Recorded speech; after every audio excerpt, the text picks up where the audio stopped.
Hi, I'm Ross Mayfield, investment strategy analyst at Baird, and we are back for another weekly update with our friends at Strategas. Today, I'm thrilled to be joined by Strategas chief economist Don Rissmiller. Don, how are you doing today? Very good, Ross. Good to be here. Great to have you here. Obviously, no shortage of things to talk about. And I want to start, I think a lot of this cycle we've talked about services economy and the labor market, but I want to start with the manufacturing sector. And we got some data out this morning that showed a kind of continued weakening in that sector. I wonder if you could give me your high-level takeaways from that report. Certainly. So we watch manufacturing not so much because it's a large share of the U.S. economy, but because it's a large share of the volatility in the economy. So it is what moves.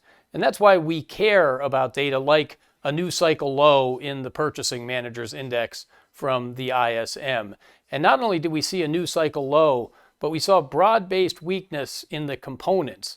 So that's giving us some confidence that there still remains pressure on the economy. This is what policymakers want when they create restrictive policy. They want to see some sort of change in the economic data, and they are getting it in the manufacturing PMI.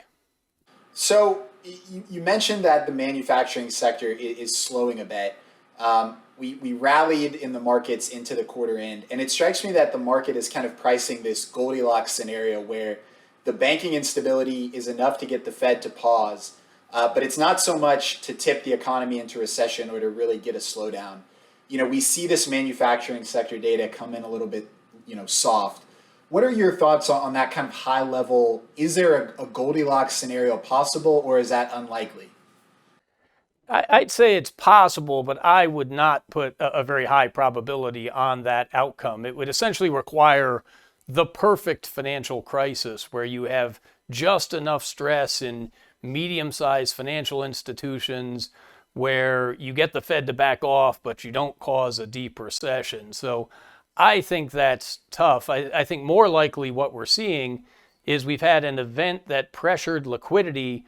The Fed and other agencies, the FDIC, the Treasury, responded quickly because they can address liquidity problems.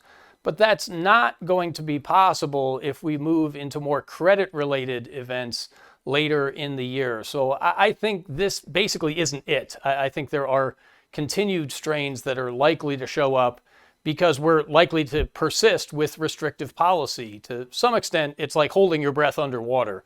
You can do it for a while, but you have to come up for air. And if the central bank's going to stay in a restrictive position, and I think that's the next story that's going to develop. We're probably at the point where the Fed can pause, but I don't think we're at the point where the Fed can cut rates. And without cutting rates, you're not coming back up for air, and that's where the concern comes from. I love that analogy. I think it's really useful. And you mentioned that all eyes are still kind of on the Fed from here, even if they pause. And you wrote something interesting recently, which you noted that over the last 40 years, inflation has really been closer to 3% than 2%, and yet the Fed has this explicit 2% inflation target. I'm curious what your thoughts are on, is the Fed really need that hard 2% to feel like they can declare victory, or if they aimed for something a little higher, even if it were implicitly rather than explicitly, would that be something that they might consider and something that might, ease pressures in the economy a little bit? Yeah, it's a great question. I think we have to distinguish between the implicit and explicit approach here.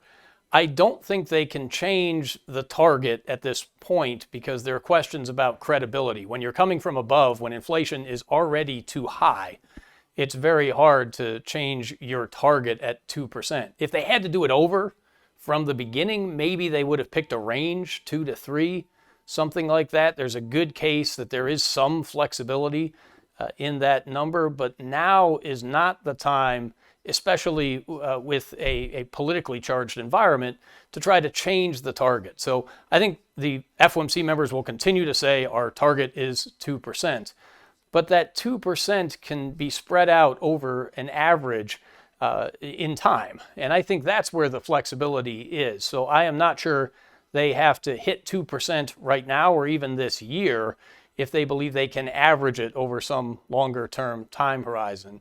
And I think that's a decent amount of flexibility. So I think functionally they can act like they're aiming more for something like 3% than 2%. Or put another way, getting down to 3% by the end of this year would be quite an accomplishment.